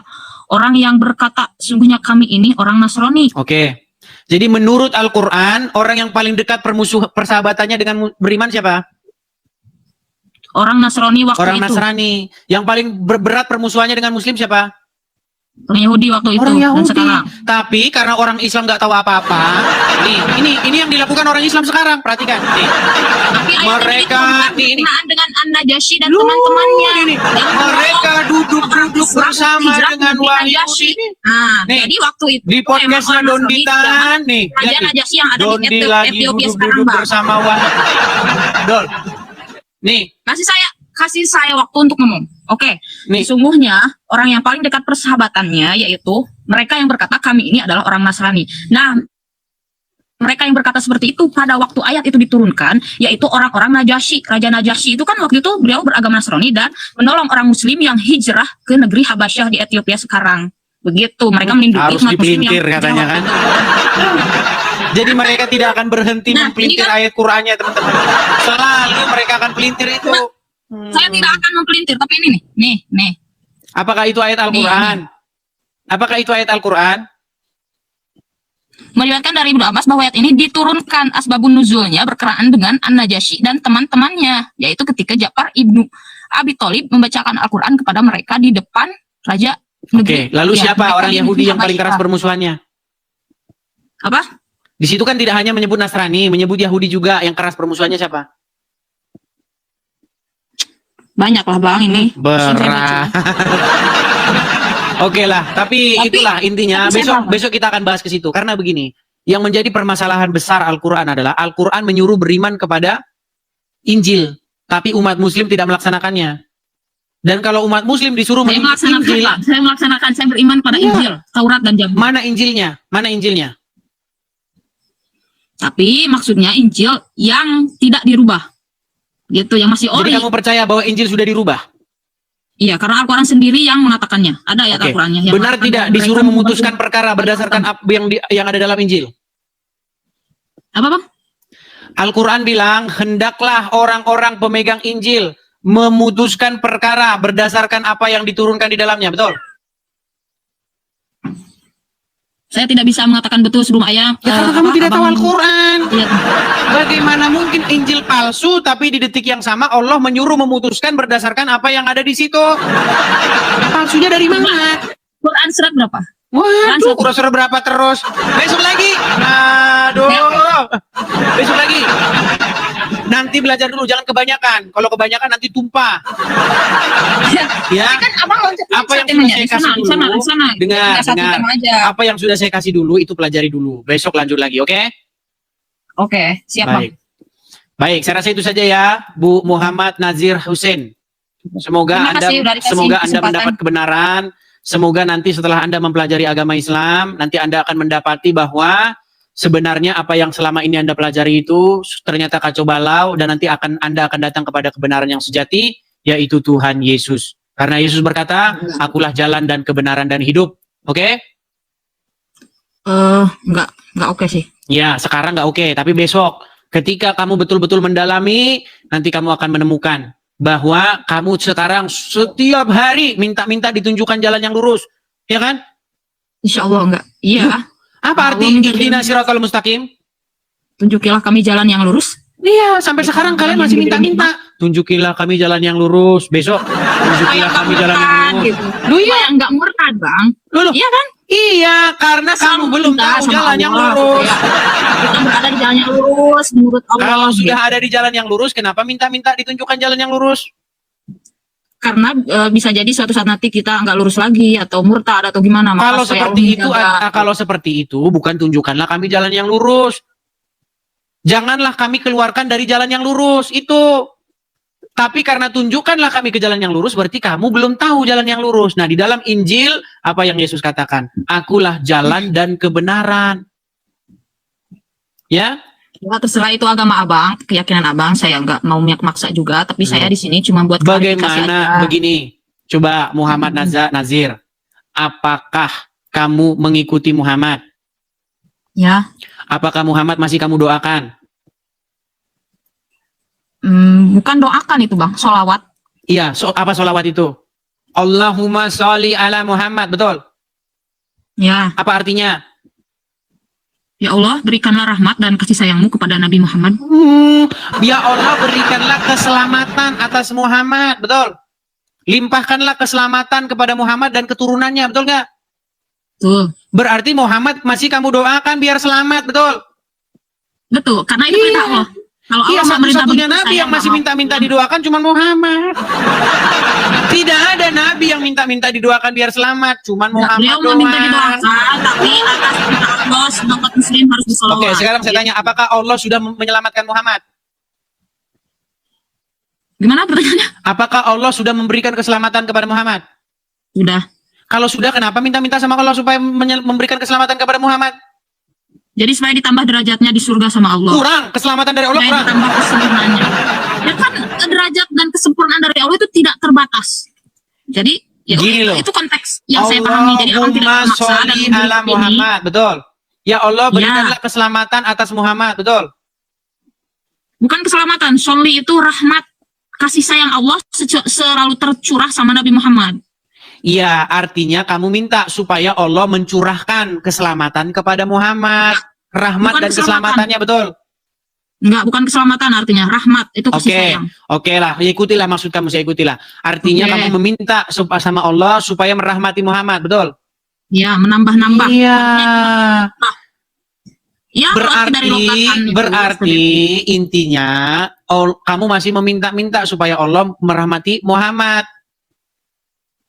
Iya, Kan kalau gitu. misalkan saya meminta-minta, menurut abang, ada sisi nggak logisnya. Loh, katanya Muhammad sudah dirahmati. Tapi masih minta dirahmati lagi. Katanya Muhammad sudah ada di arsy-Nya Allah. Masih. Tapi ini pertanyaan ledekan ya, gini. Banyak para pendebat muslim, polemikus muslim itu sering mengejek. Ini saya balikin. Teman-teman ya, silakan ini teman-teman direkam karena ini bagus ya. Nih, coba. Muhammad Nazir, Mbak Muhammad Nazir. Oke. Apakah Muhammad itu kekasihnya Allah? Ya. Siapa yang mencabut nyawa Muhammad? Malaikat Israel atas perintah Allah. Oke, berarti Allah mencabut nyawa Muhammad. Secara tidak langsung. Oke, berarti Allah mencabut nyawa kekasihnya sendiri. Ya. Nah, perhatikan, nih. Oke.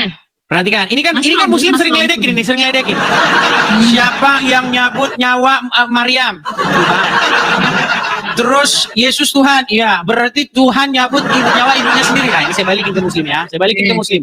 Nih, Terus. Perhatikan ya. Ya. Sabar. Ya saya sabar bang, saya nggak kesurupan Iya. kok kayak yang bilang abang. Baik Abang ya. Nih, perhatikan. Saya akan nih, ya tadi Anda mengatakan bagaimana? Apakah Muhammad kekasihnya Allah? Betul, sangat betul. Apakah Allah mencabut nyawa Muhammad? Secara tidak langsung. Berarti Allah mencabut nyawa kekasihnya sendiri. Betul. Betul, perhatikan ini. Perhatikan teman-teman, ya. Fakta pria bunuh kekasihnya sendiri. Nah, iya kan? Fakta ada kejadian pria bunuh kekasihnya sendiri. Saborasnya sama Allah. Loh, Mencabut nyawa anak Muhammad. Loh, betul. Ini bunuh kekasihnya sendiri, benar nggak? Berarti dia terinspirasi dari siapa? Itu kan bahasanya membunuh, mencabut nyawa dan membunuh. Oke, sekarang saya tanya, siapa yang mencabut nyawa Muhammad? Malaikat Israel. atas Allah izin bukan? Allah Subhanahu wa Ta'ala. Ya, Oke, berarti Allah mencabut nyawa kekasihnya sendiri, betul? betul. Nah, lalu apa ini? Pria di Bogor bunuh kekasihnya sendiri, benar nggak? Coba abang bedakan. Nah, Tidak punya hak makanya saya bilang ya. Ini kan ini sebentar. Dengar, banyak muslim yang banyak. Dengar, ya. Benar kan? Dengar. Abang blunder nih, blunder. Saudara-saudaraku sebangsa dan setanah air, dengar. Saya bikin begini karena apa? Dan mencabut nyawa. Bedakan antara membunuh dan mencabut nyawa, Bang. Oke, apakah itu tidak mencabut nyawa namanya? Enggak lah, itu membunuh, mencabut nyawa itu hanya hak prerogatif Tuhan. Karena ada yang dibunuh sengaja, tapi kalau nyawanya belum dicabut sama Tuhan, Ya, nggak jadi akan gini. mati. Banyak. Jadi gini, saya tahu, saya paham kok maksud kamu gini. Saya itu cuman mau membalik-balikkan keadaan bagaimana umat muslim tuh sering ngeledekin. Coba Ya. pergi ke komal-komalnya umat muslim. Kamu akui nggak? Kamu akui nggak? Apa? Kamu akui nggak Apa? bahwa di situ banyak muslim ngeledek-ngeledekin orang Kristen? Ya, tapi di Iya. Komal Abang juga banyak orang Kristen meledek. Itu jawaban. Kami menjawab, merespon. Ketika Zuma bilang, apakah Yesus Tuhan? Ya, dia tanya sama Islam Kristen-Kristen yang awam. Ya. Ya. Apakah Abang sama. Maria ibunya Yesus? Ya. Siapa yang nyabut nyawa Maria? Ibunya apa Tuhan? Berarti anak-anaknya nyabut nyawa ibunya. Betul? Betul nggak? Nah, saya balikin sekarang. Apakah Muhammad kekasihnya Allah? Ya, Apakah Allah mencabut nyawa Muhammad? ya. Nah, persis kejadian seperti di Bogor. Kekasihnya mencabut nyawa kekasihnya sendiri. Beda toleransi. Kalau Nabi Muhammad itu hamba, wajar dicabut nyawa oleh Tuhannya. Tapi kalau Yesus itu kan dianggap Tuhan. Oke, Jadi saya jawab masa lagi. mencabut nyawa ibunya sendiri? Itu Baik, emang saya jawab beda lagi. toleransi menurut saya. Tapi Baik, karena saya jawab. Abang Bisa jawab. menerima Apakah agama Muhammad saya itu atau Rob? enggak. Apakah Muhammad itu Rob? Karena saya tahu konteks pertanyaan abang ini kemana, maka saya jawab bukan. Nah, Karena saya kadang-kadang Rob, kadang-kadang bukan. Iya, Coba secara kaidah bahasa Muhammad itu Rob bukan? konteksnya. Secara kaidah bahasa Muhammad itu Rob bukan? Tapi kan abang menolak terjemahan. Jadi saya Ya sudah, tidak gak usah berani pakai mengatakan terjemahan. Muhammad itu Rob Jangan kalau diterjemahin. Muhammad itu secara kaidah bahasa Rob bukan? Jangan diterjemahin, bukan. Ya, saya nggak terjemahin. Muhammad itu Rob bukan? Bukan. Bukan. Kadang Kadang-kadang Rob, kadang-kadang bukan. Ada saklarnya. Jadi begitu ya, gini loh. Saya mau bilang begini. Banyak orang Kristen dan juga orang Islam tidak tahu apa itu Tuhan Yesus. Banyak orang nggak tahu. Kata Tuhan itu kan kata terjemahan bahasa Indonesia. Di dalam bahasa aslinya itu kurios. Title Tuhan untuk Yesus. Oke. Maksudnya itu Yesus itu Sang Mesias.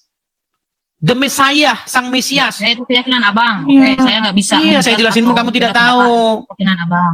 Jadi Oke. Yesus itu Tuhan bukan berarti Yesus itu Bapa di surga. Tuhan di situ adalah Ya, sebuah title yang maksudnya merujuk kepada Sang Mesias. Mesias itu artinya apa? Mesias itu artinya. Mesias itu artinya seseorang yang dipilih, dilantik. Oke. Tapi Sang Mesias di sini maksudnya dia itu akan menjadi wakil daripada Tuhan untuk memerintah di atas bumi sampai selama-lamanya. Oke, saya boleh nanya Menjadi nggak? raja di atas bumi sampai selama-lamanya. The Messiah, Sang Mesias atau Kristus bahasa Yunaninya. Oke. Jadi Yesus itu sebagai wakil Tuhan apa gimana maksudnya? Oh ya jelas, dia itu adalah utusan daripada Bapa di surga untuk memerintah sampai selama-lamanya. Kerajaannya tidak akan berkesudahan. Oke. Yesus itu utusan. Jadi utusan atau Tuhan? Coba tegaskan. Oh ya utusan ya Utusan Tuhan, Bapa tapi di kata surga. Tuhan itu bukan berarti dia itu Bapa di surga. Tuhan itu title. Bahasa Arabnya Rob. Jadi beda eksistensi dong antara Ya, Bapa di jelas surga dan beda. Yesus ada dua apa gimana? Iya jelas beda. Rob maksudnya, Rob itu artinya pemilik, pengatur, pengendali, Oke, benar. pemimpin, Betul. tuan. Saya setuju. Tuhan itu maksudnya sama. Bahasa Yunaninya kurios, bahasa Inggrisnya itu Lord. Jika ada negara, ada pemerintahan, ada rakyat, maka kepalanya itu dipanggil sebagai Lord atau Rob bahasa Arabnya atau kurios bahasa Yunaninya, yang artinya yang kepada dia kita menaklukkan diri. Nah, jadi supaya semua orang bertekuk lutut di hadapan Yesus, menaklukkan diri di hadapan Yesus. Nah, dengan cara demikianlah maka Bapa di surga menjadi Tuhan bagi semua orang. Jadi Yesus Jadi itu Tuhannya Tuhan ya, yang sama datang Bapa di daripada surga. Tuhan. Saya mau penegasan dari abang. Jadi Tuhannya kan menurut abang tadi ada dua eksistensi, Yesus dan Bapa Itu di surga. sama seperti Ya kan? kalian. Allah itu Rob, Yang mana? tapi Muhammad juga Rob. Artinya Allah mengendalikan umat dengan perantaraan Muhammad. Allah menjadi Rob dengan perantaraannya Muhammad. Bagaimana Allah memimpin? Lewat perantaraan Muhammad. Bagaimana Allah memberi petunjuk? Lewat perantaraan Muhammad. Bagaimana Allah membimbing umat? Lewat perantaraan Muhammad. Makanya Muhammad itu gambarnya Allah di dalam iman kalian. Ya. Nah, di dalam Muhammad itu iman hanya Kristen, utusan. lu nggak percaya.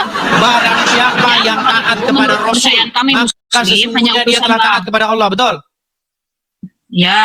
Nah, di dalam agama Kristen, Yesus berkata, barang siapa melihat aku, ia telah melihat dia. Dengan foto saya. Saya dengan foto saya itu ya saya. Tetapi di detik yang sama, foto saya itu bisa dibedakan dengan saya. Kalau foto saya dibakar, saya nggak ikut terbakar, betul? Kalau foto saya diinjak orang, saya tidak ikut terinjak. Foto saya itu cerminan, gambaran itu, atau Bang. citra daripada saya. Nah, begitu juga Yesus. Oke. Yesus itu juga Ya udah, citra kalau daripada Bapa di sorga. Oke. Kalau abang mau Penyataannya. berdebat ini, Tahu nggak saya tidak mau penyataannya? berdebat. Itu masalah maksudnya keyakinan abang. Kalau keyakinan Iya, abang di dalam seperti itu, iman oke, kalian pun saya seperti itu. bisa berdebat. Tapi Muhammad menjadi Namanya Mesias apologet. palsu. Menghujat. Itu nah. namanya apologet. Abang itu melakukan hal yang sama kayak Bang Zuma, Bang Loh, Yonatan. saya Sama, hanya sama, meluruskan sama iman apologet. saya. Menurut pandangan iman saya, tidak ada Mesias yang lain. Jangan ada Yesus-Yesus yang lain. Jadi Yesus itu begini kan, Muhammad itu dalam agama Islam itu bukan Tuhan, dia hanya hamba yang diutus, yang disuruh oleh Allah. Dia itu Kalau Rob. Yesus ini kan Ya, dia itu Rob kalian. tapi diutusan. Jadi saya bingung. Loh, Mana dia itu saya Tuhan atau paham utusan? itu Yesus pun juga utusan di dalam Bible. Orang yang baca Bible tapi tidak mengaku Yesus utusan, goblok. Iya, baca Bible, kalau dia tidak bilang Yesus itu utusan Bapa di surga, goblok. Nah, Yesus itu baca utusan. Bible. Nanti dipotong tuh Atau sama Rob orang-orang mungkin jadi PT-nya. Gak apa-apa, karena memang benar yang saya katakan. Dengar ya, gini. Yesus diutus oleh Bapa di sorga untuk apa? Untuk menyelamatkan umat manusia. Supaya barang Oke. siapa yang percaya kepada Yesus Wow. diselamatkan. Supaya barang siapa yang percaya kepada Yesus mendapat beroleh hidup yang kekal. Oke. Apakah umat muslim percaya kepada Yesus? Keyakinan Kalian abang percaya saya kepada nggak Yesus? bisa kamu gak terserah itu. Oke, sekarang saya tanya, apakah kalian percaya kepada Yesus? Saya Percaya? percaya dalam konteks apa dulu? Mengimani atau apa? Sekarang saya tanya, apakah kamu ingin percaya kepada Yesus? Sebagai apa dulu, Bang? Kok sebagai apa? Sebagai anak Allah yang diutus oleh Dia untuk menyelamatkan umat manusia. Kalau konteksnya seperti itu saya nggak percaya karena Nggak percaya. itu ranahnya keyakinan. Abang nggak bisa memaksakan, itu ranah keyakinan. Sama seperti saat saya memaksa abang, apakah kamu percaya bahwa Nabi Muhammad itu utusan Allah? Nah, Oke, sekarang abang begini. jawab apa? Sekarang Nggak begini. bisa. Oke, sekarang saya tanya. Ini ada satu banner, ada salah satu poster yang dibuat oleh umat muslim nih. Nih, coba lihat. Ini Oke. bannernya di Cilacap. Ya. Ah, di sini dikatakan I love Jesus, saya cinta Yesus karena Yesus seorang muslim, betul? Sekarang saya tanya, ini bener ajaran Islam nggak? Nggak tahu kalau dalam ajaran Nggak saya. tahu. Ada yang Makanya saya mengatakan, bilang tadi ada Yesus hadis itu yang nggak- mengatakan boleh berdusta. Kalau lu bingung, bolong saja. Bukan itu cuma banner, bukan hadis Nabi atau Al-Quran atau Oke, apa. Jadi sekarang saya itu tanya, di dalam kalau Al-Quran bukan ada hadis Yesus Nabi nggak? yang mengatakan Yesus itu adalah Muslim. Baik, Ya, sekarang saya tanya, di dalam Al-Quran ada Yesus nggak? setahu saya enggak. Iya, harusnya nggak ada. Tapi umat muslim lah yang mengaku-aku bahwa Isa itu Yesus, benar? Menurut saya bukan sih, Isa beda, Yesus beda. Iya, tapi kan kamu sendirian, ulama-ulamamu enggak. Kan menurut keyakinan saya, Yesus itu kan yang diimani oleh abang, ya kan? Oke. Sebagai Tuhan atau utusan Baik. yang disalib itu. Baik, sekarang Kalau gini. Isa itu dianggap Sekarang kami. sekarang kita bicara secara akademis ya, jangan berbicara dogma ya. Oke, Oke. Saya jelaskan tentang Yesus, ya. Yesus itu merupakan kata Yunani dari kosakata yang sesungguhnya bukan bahasa Yunani. Jadi dalam bahasa Yunani itu tertulis Yesus, ya. Tapi itu merupakan peyunanian dari bahasa aslinya, yaitu Yeshua. Arti daripada Yeshua adalah Yahweh menyelamatkan. Nah, sekarang saya tanya, Isa secara kata berasal dari bahasa apa? Meninggalkan. Isa Berasal dari kosakata apa? Sosok Isa berasal dari kosakata apa? Isa adalah nama yang berasal dari bahasa Arab yang merujuk pada Nabi Isa. Nah, makanya saya bilang Isa orang Arab. Orang Arab nggak Isa itu? Bukan, Nabi Isa itu bukan orang tapi Arab. namanya Arab. Kan karena dalam Al-Quran nama Isa itu disebut Isa karena Al-Quran turun Oke, dalam nama bahasa aslinya Arab. siapa kalau gitu? Nama Harus aslinya? disesuaikan. Ya, nama aslinya siapa kalau gitu? Bentar dulu, nama asli Isa ya. Bentar. Sabar dulu bang, saya juga sabar nungguin abang. Silakan.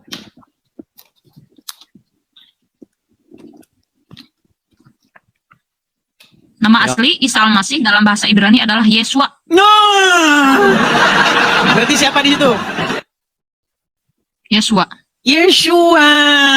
Nah, makanya kita itu harus kembalikan sosok itu ke dalam bahasa aslinya dan pengajaran aslinya bagaimana. Makanya Yeshua yang sudah diserinso jadi orang Arab, ngajarin orang Arab cium-cium batu. Ketika Yesus dipalsukan jadi Isa, jadi nabi orang Arab, ngajarin orang jadi seperti Muhammad.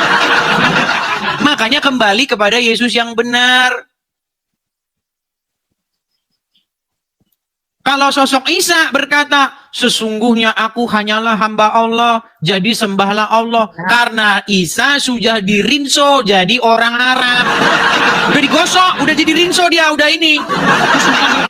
Jadilah kamu versi orang Arab. Sembahlah orang hamba Allah. Beliau itu berdakwah Oke, sekarang ke gini, Bani Israel. pakai logika ya, pakai logika. Gini, Isa berbahasa apa? Pakai logika. Isa berbahasa apa? Nabi Isa berbahasa apa? Tadi kan nama aslinya Memakai bahasa Yeshua, apa? betul? Yeshua Hamasia, betul? Nah, Hamasia itu title-nya. Nama aslinya itu Yeshua aja. Hamasia itu adalah title yang disematkan kepadanya karena mereka percaya, karena kami percaya bahwa dia itu Hamasia, sang Mesias itu yang dinanti-nantikan. Nah, dia berbahasa apa? berbahasa kalau di sini Wikipedia bahasa Indonesia, Nabi Isa berbahasa Aram. Baik, Yesus berbahasa Aram. Nah, di dalam bahasa Aram tidak pernah ada kata Allah. Bagaimana dia menyuruh menyembah Allah sementara kosakata Allah saja nggak ada? Itu sama saja, kamu percaya ada orang Korea, ya, ada orang Korea berbahasa Korea. Mari kita makan empek-empek. Dari mana? Ada orang Korea bahasanya empek-empek gimana? Empek-empek itu cuma bahasa kita, orang Indonesia. Mana ada orang Korea bahasanya empek-empek? Empek-empek kalau dibilang asalnya dari Korea, bikinan asli orang Korea, namanya dusta yang nyata. Nah, makanya saya bilang, ini. Coba sekarang saya tanya, kalau Isa berbahasa Aram, bagaimana logikanya dia menyuruh menyembah Allah? Gimana? Seandainya Isa itu adalah orang Aram, orang Yahudi yang berbahasa Aram. Bahasa Aram itu bahasa Syria, bahasa Aramaik. Bagaimana dia menyuruh menyembah Allah? Sementara Allah tidak ada dalam kamus bahasa Aram. Tapi kan udah kerasa. Aku tertipu, aku terjebak. Bahasa Arab dan bahasa Arab itu satu sama kayak bahasa Melayu dan bahasa Indonesia, jadi nggak beda jauh. Orang Aram kalau ketemu orang Arab nggak bisa ngobrol, pakai bahasa Inggris. Kalau orang Malaysia ketemu orang Indonesia masih bisa ngobrol, walaupun sering salah paham. Bagaimana Isa nyuruh menyembah Allah? Dia sendiri nggak pernah bahasa Arab, sedangkan Allah adalah kosakata saya nggak bohong ya, ini dari apa? Dari bahasa Aram. Bahasa Aram dan bahasa Arab adalah dua bahasa yang tergolong dalam bahasa Semit. Beda nggak? Sama, satu rumpun Semit. Iya, tapi beda nggak? Beda-beda sedikit lah. Iya, bahasa Sunda dengan bahasa Jawa beda nggak? Serumpun nggak? Nggak serumpun. Nggak serumpun, coba ketik di situ. Apakah bahasa Sunda dengan bahasa Jawa serumpun? Coba, buka. Ya berarti itu nggak serumpun berarti. Buset, bahasa Jawa dengan bahasa Sunda itu serumpun. Kalau orang Jawa bilang monggo, orang Sunda bilang mangga. Mangga, makan hidangannya. Nah, kalau orang Jawa bilang monggo. Mangga, gitu. Itu bahasa serumpun. Tapi orang Jawa sama orang Sunda nggak bisa ngobrol terus-terusan, nanti salah paham, baku hantam. Karena bahasanya walaupun serumpun tetap beda. Makanya kalau orang Jawa ketemu orang Sunda pakai bahasa Indonesia. Oke. Bahasa Jawa dan Sunda termasuk serumpun. Oke. Serumpun. Begitu juga bahasa Aram dengan bahasa Arab. Serumpun, tapi beda. Tapi banyak kesamaan. Iya, banyak kesamaan tidak membuat bahasa itu menjadi bahasa yang sama. Contoh, misalnya orang Sunda dengan orang Jawa. Ya kan? Beda bahasanya. Monggo. Iya. Ada Kalau orang yang Sunda sama kesamaannya.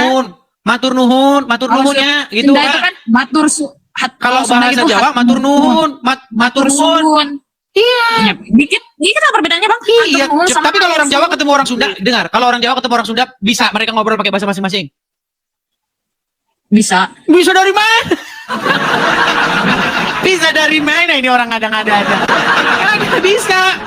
Gimana? Jadi bahasa Kalau Sunda orang itu Sunda ngomong bakal orang serupa Jawa, segalanya, ngomong tapi apa ada gitu. Begitu juga kalau ada orang Jawa ngomong sama orang Sunda. Allah, ngomong apa gitu. Jadi belajar lagi lah ya, oke?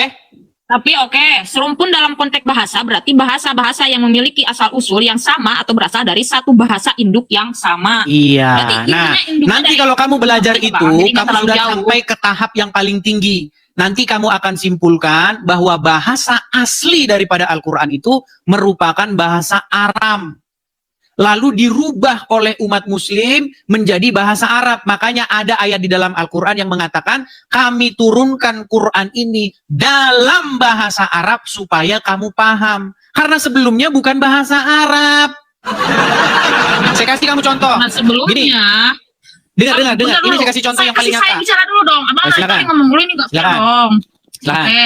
Karena kitab yang Allah turunkan itu tergantung diturunkannya di mana. Dikarenakan Nabi Muhammad diturunkan di Arab, maka ya bahasanya bahasa Arab. Masa mau bahasa Korea kan nggak nyambung. Kenapa harus dikasih tahu dalam bahasa Arab? Apa maksudnya? Kenapa harus memberitahu orang dalam bahasa apa itu diturunkan? Supaya orang mikir. Bukan supaya orang mikir. Dengar. Oke, tapi kan dalam Al-Quran Allahum ta'qilun, Sebentar. supaya kalian mikir gitu Sebentar. kan. Supaya kamu memahaminya. Dengar. Al-Quran Coba dengar diturunkan ya. dalam bahasa Arab. Sekarang Harus kita mikir, pergi ke toko ini berasal buku. dari bahasa mana awalnya, induknya Oke. bagaimana, kosakatanya bagaimana, rumitnya bagaimana, jumlah kosakatanya berapa juta, kenapa dipilih bahasa Arab. Nah, mikir, kenapa ya Ya. Allah milih bahasa Arab? Gitu. Sudah? Sudah. Oke. Mm-mm. Sekarang kalau kita pergi ke toko buku, Mm-mm. di situ ada tulisan Al-Quran dalam bahasa Indonesia atau Tafsir Ibnu Katsir dalam bahasa Indonesia. Kenapa ada kosakata dalam bahasa Indonesia? Maksudnya gimana sih? Ada terjemahannya Pelan-pelan, atau pelan-pelan. gimana? Ini memang muslimnya agak sedikit leleh. Pelan-pelan, ya, pelan-pelan. Kita pergi ke toko buku. Mm-mm. Di toko Kita buku pergi ke ada toko tulisan Kitab Ibnu Katsir dalam bahasa Indonesia. Coba, Ya. kenapa ada tulisan dalam bahasa Indonesia? Ada Berarti itu kosakata diterjemahkan. pemberitahuan dalam bahasa Indonesia, kenapa?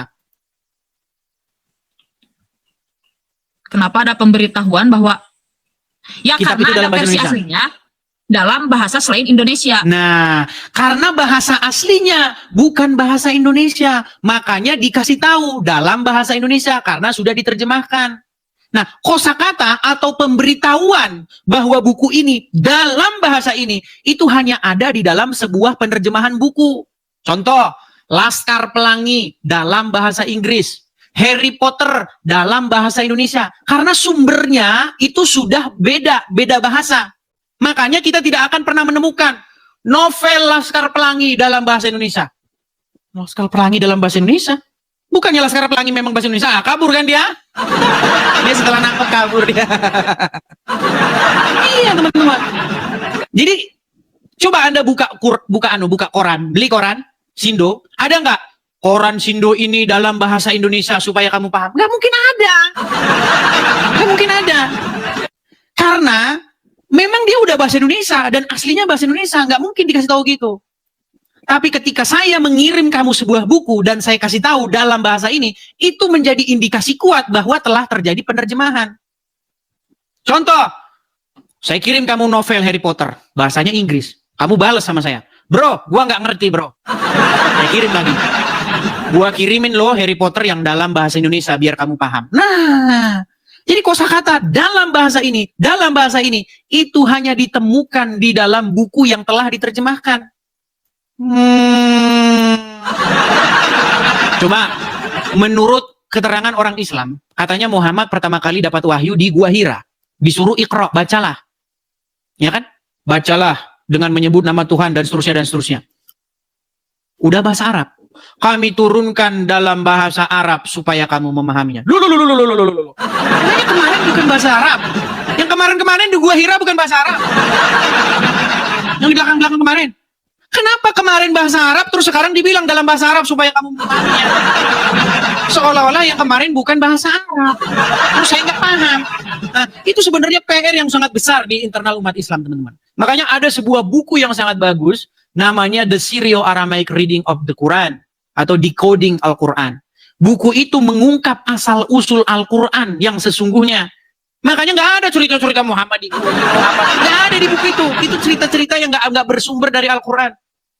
Ya, jadi teman-teman, kalau teman-teman udah tahap yang paling tinggi, nanti teman-teman akan mencari tahu asal-usul Quran itu dari mana. Ingat teman-teman, 13 tahun saya lamanya mendalami Al-Quran. Kalau mau tahu Al-Quran, tanya saya. Ya, itu khusus untuk orang-orang yang sekolah. Ya, kalau cuma ilmu ya, susah. Ya, itu khusus untuk orang-orang terpelajar. Kalau orang yang nggak tahu apa-apa, nggak sanggup ilmu ke situ, oke?